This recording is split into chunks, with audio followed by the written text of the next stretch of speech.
Hello everybody, how's it going? My name is ingeniousclown, and now that I've had the Nintendo Switch for a few days, I figured now's a pretty good time to talk about it. With all the general praise that I've seen here on YouTube, at least from the channels that I subscribe to, about the Switch, I figured I'd offer a bit of a dissenting opinion about it. Let me preface this by saying that I actually really like the console. I like the idea of it, I like the fact that it's portable and console at the same time, and overall I think it's a pretty good console. However, I'm going to make another video about the good points of the Nintendo Switch, so without further ado, let's get into the bad stuff. First, let's go ahead and pick on the easy target. I'm just gonna go through a list of all the official Nintendo Switch stuff that you can buy. Console, $300. A pair of Joy-Con, $80. A single left or right Joy-Con, $50. A Pro Controller, $70. A charge grip to charge and play with your Joy-Con at the same time, $30. A second dock for the Switch, $90, which has recently been reduced to $60. A power cable, $30. An HDMI cable, $8. The strap add-ons for the Joy-Con, $8 a piece. Okay, that one's pretty reasonable. That's a lot of money. So the console at $300, I don't really have any problem with, and I don't think a lot of people are going to have any problem with it. I have seen some arguments that maybe it should have been $250, maybe even $200, considering how relatively underpowered it is. But if you think about how much is in that little tablet with the form factor that it has, and maybe even how much technology is in the Joy-Con, though that might be a little more debatable, I would say that it's worth the $300, at least in most cases. But everything else? Why are the controllers so expensive? You can get a DualShock 4 for $60. You can get an Xbox One controller for $60. Now, I and most of the people that I've talked to say that even $60 for these controllers is too much. It's just the controller. Why does it have to cost as much as the game? Sure, it's important, but why does it have to cost as much as the game? But we're not here to talk about those prices. The fact that these little Joy-Con are $20 more than the competitor controllers, that boggles my mind. That boggles my mind. Sure, they're little alright controllers, and they're pretty versatile in the fact that you can have L and R buttons on the top if you use them individually. Like, each one is basically a fully functional Super Nintendo controller, which I think is a pretty clever thing. But $80, that's a lot of money. Why would I wanted to buy an extra pair of Joy-Con, when I first heard of the Switch, but seeing $80 for them, like, why? I don't need them, so I'm not going to buy them. And then you have the Pro Controller for $70, which for a lot of people is going to be a mandatory buy because maybe the Joy-Con are too small for them.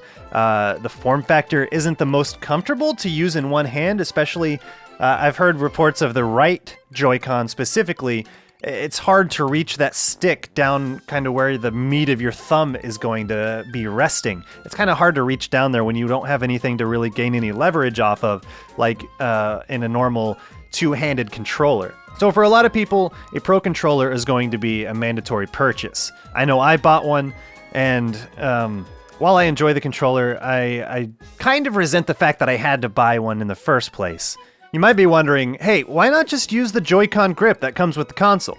And you might have a point. It's just, the thing isn't really ergonomic. Sure, it looks like a cute derpy puppy, but it's not really ergonomic. The way the Joy-Con are shaped means that the meat of your thumb is going to be resting against this kind of weird square part at the bottom of the controller, and it just doesn't feel very natural. It feels a lot more bulky than it should, and it kind of, in a way, reminds me of the original Xbox controller from back in early 2000s? Like, I don't even know anymore. But it's not a very comfortable setup, at least in my opinion. And I much prefer the Pro Controller. But think of all that money.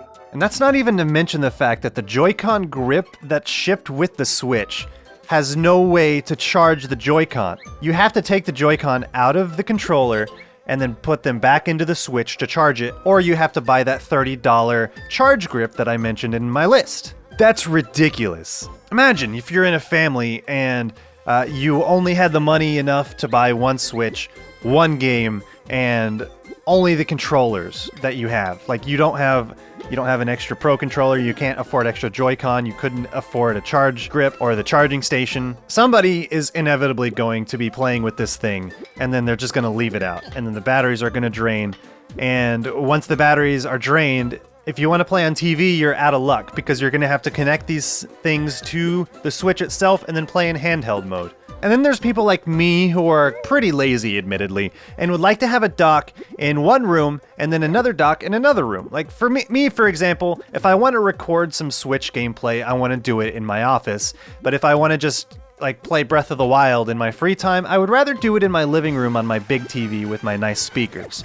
But they're expecting me to pay $90, at least that was the initial price. Now $60 for this cheap piece of plastic that will probably scratch my Switch before the end of the console generation with very simple electronics in it. You're expecting me to pay $60 for that?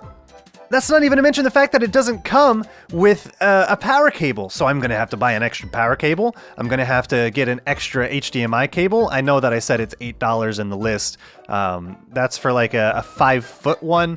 But honestly, you can get HDMI cables anywhere. So I guess that's on me. And it's always good to have extra HDMI cables anyway. It's just, it all adds up. Nintendo has never been shy about nickel and diming its customers. And that trend is unfortunately perpetuating into this next console generation. And one of my coworkers specifically has mentioned that even though he's a die-hard Nintendo fanboy, he's done with it. He's done with being nickel and dimed by Nintendo. He's done having to buy 15 extra, I mean, I'm exaggerating, but he's done having to buy so many extra peripherals just to get the kind of experience that he wants from the console. For example, you can go out and buy a PS4 right now. You get the console, you get a traditional controller, you don't have any gimmicks, and you could go ahead and play your game. That's what he wants, and you can't really blame him for that, can you? You don't want to have to worry about what extra money you're going to have to spend just to get the kind of experience that you're expecting from a console. But man, that was a long time just complaining about how much everything costs. But like I said, Nintendo is no stranger to nickel and diming its customers. I guess I was hoping at some point that it would have ended with the last generation, but it seems like they're going strong with this.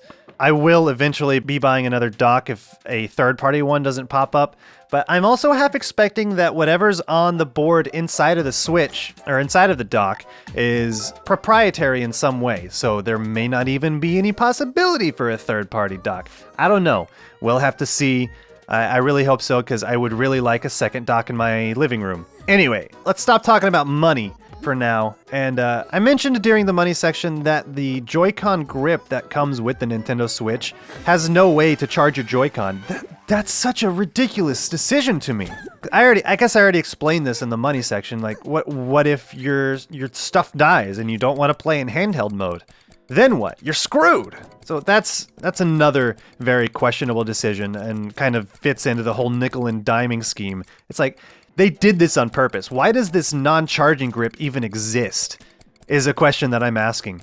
Why does it have to exist? Why couldn't they just have just the charging grip? It doesn't make any sense to me. And while we're on the subject of handheld mode, I find it very uncomfortable to play the Switch in handheld mode. I will concede that this is a very subjective thing to say. It's just, the form factor of the Switch makes it feel like it's just gonna fall out of my hands at any point. It's really thin. It's actually pretty weighty considering the size of it. I mean, there's a lot of hardware in this little thing, so it's got a little bit of weight to it. So holding it, I guess, would maybe get a little fatiguing. I can see myself like getting some minor hand cramps after just a short amount of time playing this thing. I haven't really had any interest in playing this thing in handheld mode just because of how uncomfortable that I found my initial experience of setting up the console in handheld mode as it forces you to do.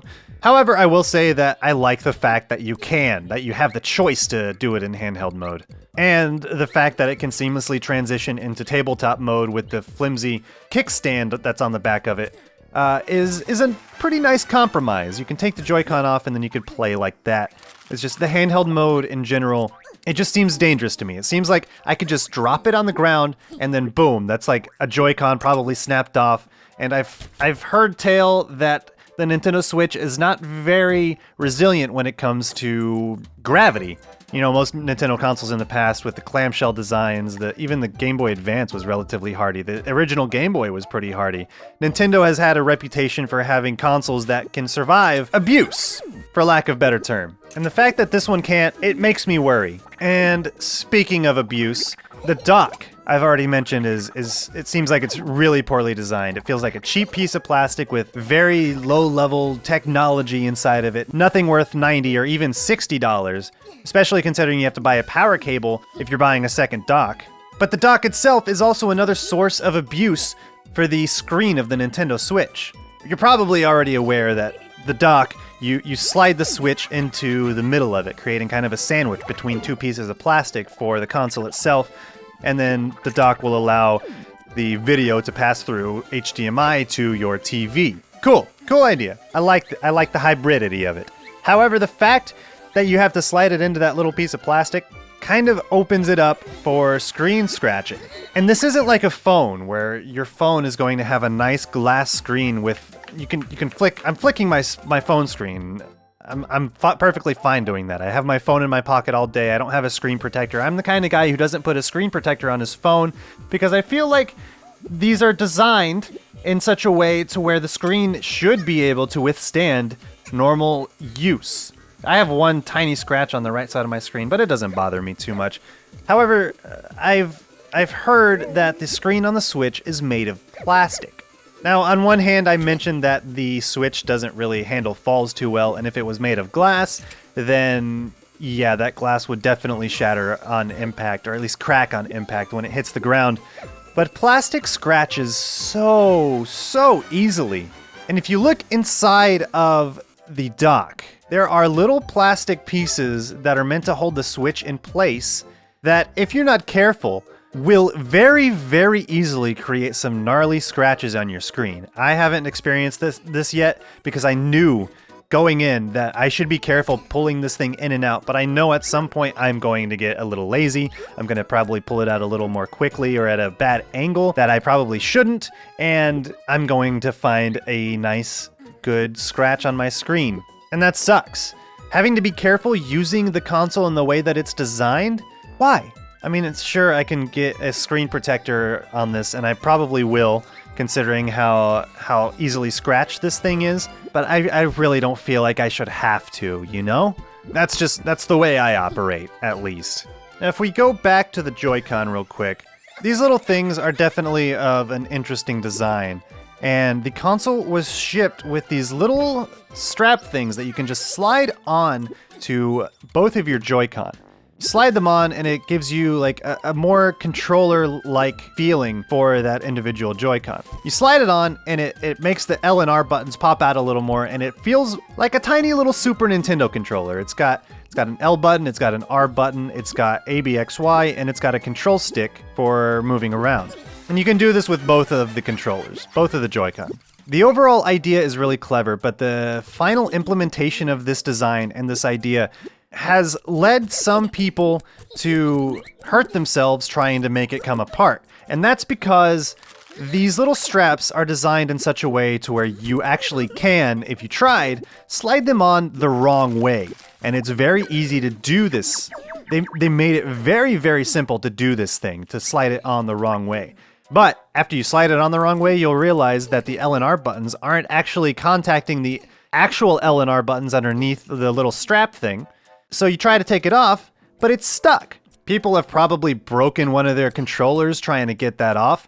People have also hurt themselves trying to get it off. I was lucky enough to have noticed that there's a very slight plus or minus indentation on either side, which is meant to be lined up with the plus or minus on either Joy-Con. And that's how you know which way to put it on. However, Nintendo is typically a console that's marketed to children more than adults. And you know, even if it wasn't, many children are going to be playing this anyway. And you know some of them are going to mess up or not pay attention or not know that there is a correct way to put it on and just slide it on backwards, and then suddenly it's stuck, it's broken, mom come help, we need to buy a new one, everything is awful, the world is ending. And then depending on the technological prowess of the parents, this could be an unmitigated disaster. And you know what? Now that I'm looking at this, making this video, if I'm looking at the inside of the Joy-Con where the actual like bar is that slides onto it to everything else, there's a little arrow pointing down at the very bottom. I guess that's mostly for the console itself, because you can, or also the grips, because that's the direction where you slide things on. But the straps slide on in the opposite direction. If you were using the Joy-Con as a guide, you'd be sliding it on in the opposite direction instead of sliding the strap down towards the arrows. I can see how that might confuse somebody. And of course, if you don't see this very faint indentation in the first place, you're probably going to put it on backwards, and then you're going to have issues, you're going to be upset. Plus, the fact that these things are very hard to get off in the first place. Like, that was the sound of me trying to take it apart after having put it back on. It's clever, but it doesn't seem like it was completely thought through. It's like they had a good idea, and they're like, you know what? Let's run with it. And they didn't really, like, think it through too well. It just seems half-baked. It's a good idea that's half-baked. At least that's the way I see it. Now I have one more big thing, and this is probably even more insulting than Nintendo's tendency to constantly nickel and dime us by charging us $90 for a dock, or at least wanting to charge us $90 for a dock. I'm not going to let that drop, by the way. And that's the fact that on the Nintendo UK support website, there is a question, or a support topic I should say, that talks about dead pixels on the screen. Now naturally you would say, hey, this is a defect, the whole console is a screen, this should not have dead pixels on it. This should absolutely not have dead pixels on it. But then you go to the Nintendo UK support website and you go to the correct topic about this, and it says, and I quote, this is not made up, and I quote, small numbers of stuck or dead pixels are a characteristic of LCD screens. These are normal and should not be considered a defect. What? What? You're telling me that this thing that I paid $300 for, if it doesn't work right, if it doesn't give me the aesthetics that you promised, that's not a defect? Just because this is something that LCD screens typically do? That makes it not a defect? What? What? How do you even justify that? Now, I really hope that this was not the decision of any of the engineers, cause, what self-respecting engineer would say anything like that? I'm really hoping this is just some executive decision or some like guy who never even turns on a TV who made this decision. But what? How is this considered okay? How? I don't know. Like, what? I don't get it. Like, you can tell I'm speechless. It doesn't make any sense to me. Why? Okay, all right, I'm gonna let that slide. You get the picture. Calm down. Calm down.